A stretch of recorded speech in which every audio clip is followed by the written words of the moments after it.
Rex Tillerson was just down in Central America trying to tell everybody that we need to block Venezuela. That's good old America trying to tell a country what to do with its natural resources. This article's in the LA Times, so you're going to see little corporate media isms throughout this article. It's in the LA Times. It came out February 7th by Tracy Wilkinson.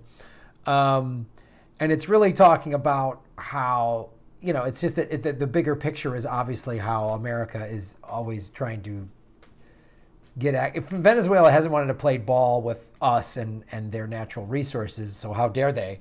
And, so we've been trying to get more friendly leadership in there and all of this other craziness. So this is I'm going to read you a couple little things in here. This is, and it's Rex Tillerson, of course, we always know. Rex Tillerson, Secretary of State and former head of ExxonMobil.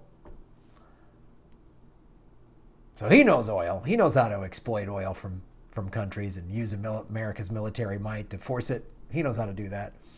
And this is now coming from the corporate media. So crisscrossing Latin America over the past week, Secretary of State Rex Tillerson has tried to rally support for stiffer sanctions against Venezuela, including a possible embargo on its oil exports, but only had mixed success.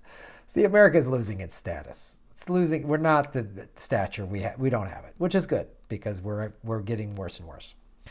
While most governments in the region blame Venezuelan President Nicolas Maduro's socialist policies for the country's deep political, social, and financial crisis. Oh, really? Just while most governments in the region, do you have citing a source, or do you have quotes from all of the governments in the region saying that his socialist policies are the problem? Or is it just good old a capitalist newspaper saying, yeah, just planning that socialism is bad. An oil embargo would cripple what's left of the battered economy. That would destabilize its neighbors and raise gas prices at the pump back in the United States. You're going to find when you see this link below for this article, there's nowhere in there about getting off of Middle Eastern oil. This journalist doesn't go, why are we doing this? Why is ExxonMobil in this State Department running the State Department? This is all ridiculous. Nope. I'm just reporting the facts as I was told to do. Caribbean island nations have resisted U.S. efforts to build a united hemisphere-wide front to challenge Maduro. Most rely heavily on cheap Venezuelan oil and have resisted cutting the supply. So I'm not claiming to be some sort of expert on the region or I know all of the history of Venezuela. I've been watching a lot more of Abby Martin reporting down there. But when I hear oil and socialism is bad, and a ExxonMobil guy's going down there on behalf of the United States. He was appointed by this ridiculous person in the White House. I don't buy it. And I don't buy what the LA Times is trying to sell me either. Tillerson said the United States, Canada, and Mexico were forming a working group to consider ways to mitigate an embargo's impact on Caribbean countries and on U.S. Gulf Coast refineries, which process Venezuelan crude. Tillerson said he consulted the presidents or prime ministers of Mexico, Argentina, Peru, Colombia, and Jamaica this week over whether they would support an embargo. It was important because I wanted to hear their views. He said an oil embargo would be pretty dramatic. You know what that means? They were all like, what the fuck, oil embargo? You're going to screw it up for everybody. So we went down there to test the waters. He couldn't sell it. U.S. relations with Venezuela have been fraught for nearly 2 decades because we want their oil and we want them to do business our way. And when they won't, then they're a rogue nation. See the pattern? We've talked about this pattern, right?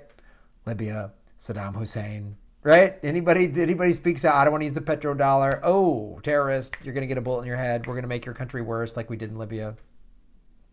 Despite its vast oil reserves, the country of 31 million is suffering from hyperinflation plus severe shortages of food and medicine. Cutting off its only real source of foreign exchange would cause the economy to collapse, fueling a refugee crisis and rocking regional economies. Well, thank you for reporting that. That's absolutely true, and this is what America does. We create all these awful things. A senior State Department official insisted that Tillerson got more support than it sometimes appeared on the trip, because no one wants this. Because here's the other thing about a destabilized country there. that has all that oil, and then all these refugees, it affects everyone around them, and it'll affect the United States, and then maybe then there's a coup or a bloody revolution or a civil war or something, that'll spill out into the neighboring countries. And then what is this more justification for Trump to build a ridiculous wall on the Mexican border? Most importantly, Colombian President Juan Manuel Santos said his government would not recognize the results of snap presidential elections that Maduro has called by April. The elections are completely invalid because voters have no guarantees, Santos said in Bogota during Tillerson's visit on Tuesday. Maduro will never hold free and fair elections because he knows he would lose. Colombia is especially alarmed by the crisis because Venezuelan refugees have already begun to flood into Colombia. Tillerson said that an oil embargo would cause pain, but the suffering might be worth it if it brought a swifter end to the crisis. Yeah, he can just say that. Because so what? Then Colombia has to deal with it. We can just be American assholes. Oh, you deal with this refugee crisis. We are heartbroken by what we see happening in Venezuela. No, you're not, Rex Tillerson. You don't give a shit. You only care about your profits and your $1 billion, and that's all you care about. Shut up. Don't even say it. Just say, fuck them. I'm a rich asshole. We're going to do whatever the fuck we want. I would at least respect that. Don't give me this bullshit lip service. So, Tracy Wilkerson at the LA Times. I'm sure you're fighting some big corporate machines there. They're trying to do some real reporting. Talk about why we don't. Do a whole column on the corrupt oil industry and why we don't need and how we can get off of oil. And why socialism isn't a bad thing. Stop sprinkling that in there. Thanks for watching the show, you guys. My tour dates and everything are below. GrahamElwood.com.